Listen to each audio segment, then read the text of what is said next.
Welcome to the deep dive view. We've got those fascinating excerpts you sent over. Yeah, really interesting stuff. And what really jumped out, I think, is this core idea. Figuring out what truly matters, to you personally. Mm-hmm.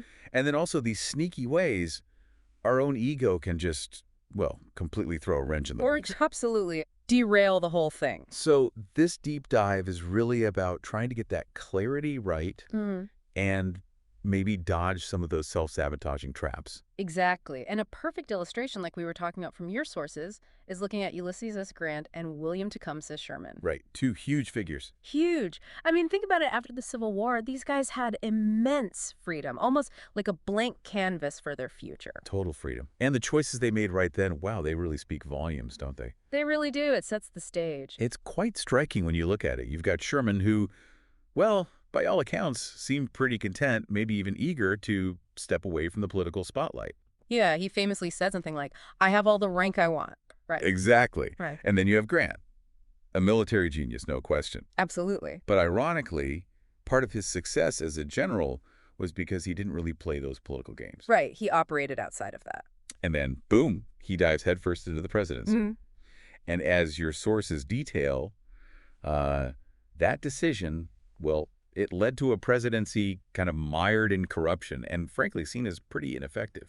Yeah, not what you'd expect, perhaps. It really makes you wonder about the why behind that choice. It really pinpoints that fork in the road, doesn't it?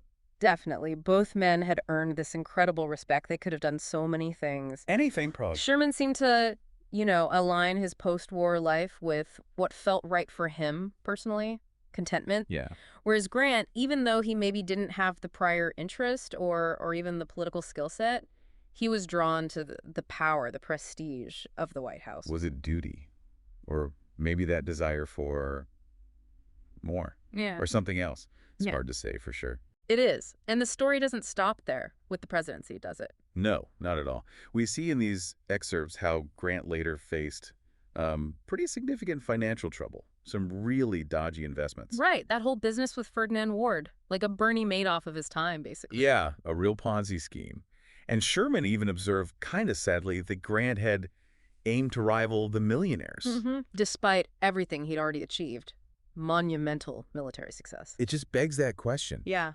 After reaching such heights, why this persistent need for something else, something more? And what's fascinating, as your sources really highlight, is this almost universal thing. This feeling that, contentment is always just over the horizon. Okay, out of reach. Yeah. Like the quote you shared said, we're never happy with what we have. We want what others have too. We want to have more than everyone else. It makes you think, where does that come from? Is it just baked into us, or is it maybe amplified by society? Yeah. All the comparisons, the focus on getting more stuff. That's such a key point. This constant chase for more, your sources really nail how it can lead us down paths we wouldn't normally pick. Totally. We end up doing jobs we hate, maybe trying to impress people we don't even like. Right. To get things we don't even really want in the end. It's like a self-made treadmill, isn't it? What? Just running in place. Absolutely. And the way the excerpts talk about bumping into other successful people, that really hits home. Yeah. It can trigger this feeling almost automatic, like you're not doing enough, you're falling behind. Oh, for sure.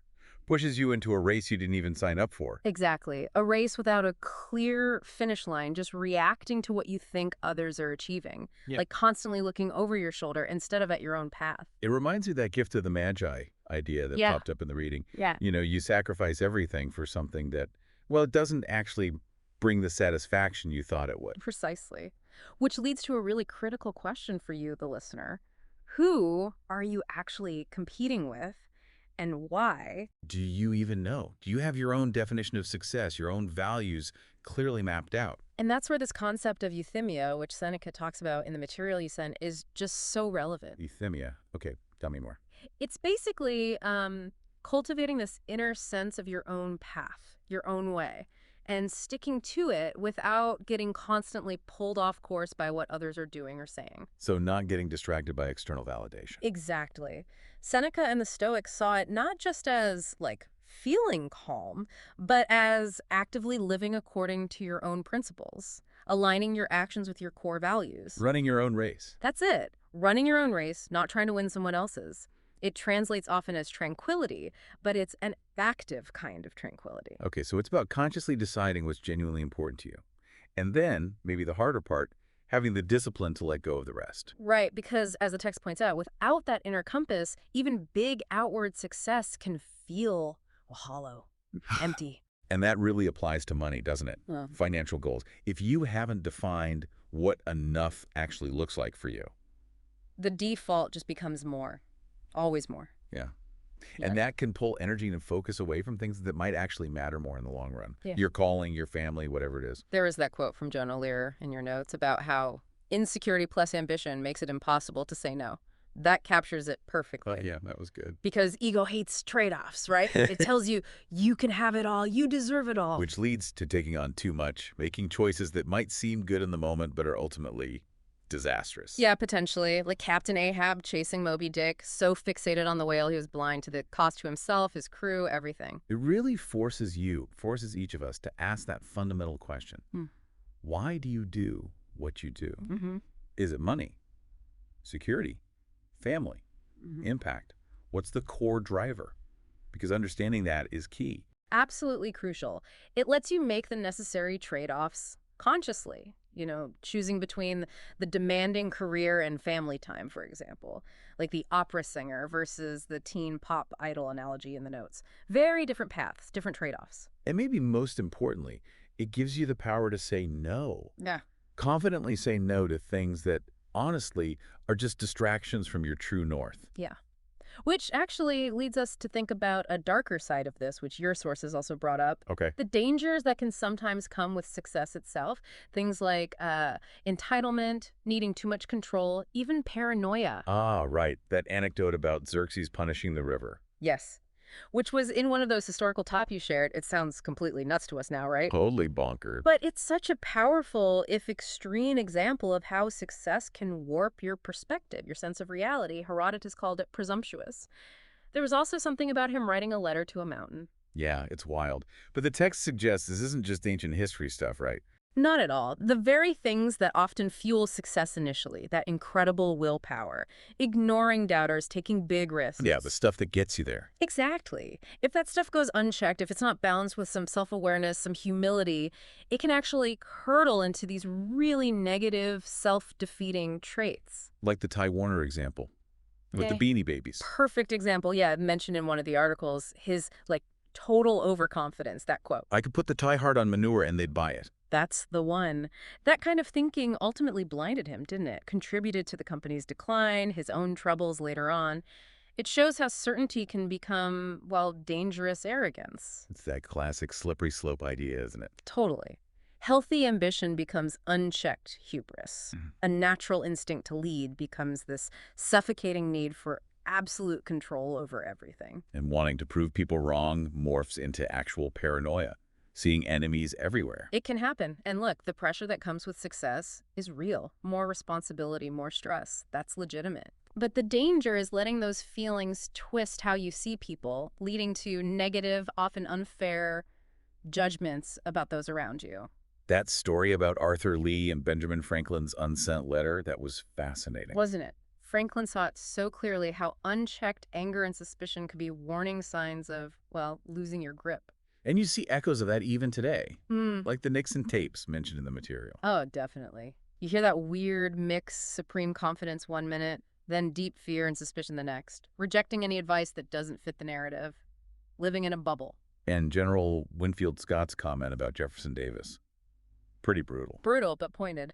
Compassion is always due to an enraged imbecile who lays about him in blows which hurt only himself. Ouch. It really highlights how self-destructive that ego-driven stuff can be. And it's not just self-destructive, is it? It hurts everyone. Loved ones, colleagues, customers. Right, that quote about Napoleon despising the very people whose applause he craved. Yes. It perfectly captures that manipulative, sort of superior attitude that ego breeds. And your sources really broke down these pitfalls clearly. Entitlement. Yeah, that feeling that things are just mine automatically. Undervaluing other people's time, setting completely unrealistic expectations. And control. The need to have your way, always, in everything, which just paralyzes teams and burns everyone out. And paranoia. Just not trusting anyone, always suspecting hidden motives, getting caught up in secrets and plots. And I think, like you said, most people listening have probably known someone like that, a boss, a partner, maybe a parent. Sadly, yes. And the question the sources ask is so direct. All that strife, anger, chaos, and conflict, how did it actually go for them? How did it end? Yeah. And the answer is usually not well. Rarely a happy ending. And Seneca's wisdom, again, he who indulges empty fears earns himself real fears. That really hits home with paranoia. How so? Well, that constant suspicion, that distrust, it can actually create the backlash or isolation you're afraid of. It becomes a self-fulfilling prophecy. You push people away and then feel justified in your paranoia. Wow. So wrapping all this up, it really comes back to this core question for you listening right now. Is this outcome, this self-imposed prison built by unchecked ego, is that really the freedom, the fulfillment you were aiming for when you started chasing your goals? It's a really vital question, I think, for everyone to sit with. Ultimately, this deep dive, looking at your sources, it just hammers home how crucial it is to consciously define your own values, your own success. Yeah. We've seen how sneaky and destructive ego can be if you let it run wild, and how success itself, weirdly, can lead to these negative traits if you're not managing it with self-awareness, with humility. And those contrasting stories of Grant and Sherman are just such a powerful illustration, aren't they? Absolutely. Hmm. One guy gets all the external markers, presidency, fame, but seems caught wanting more, ends up disappointed, has a rough end. Well, the other seems to figure out his own limits, finds what actually brought him contentment, a sense of purpose. A very different path. So, the final thought to leave you with is this. Take a moment, really think about it. What are the stupid races, as your sources might put it, that you might be running right now without even realizing it? And what kind of, truly tranquil, truly purposeful path might be waiting for you if you just chose to step off those tracks, if you focused your energy on what genuinely matters deep down to you? Something to definitely chew on. Serious food for thought.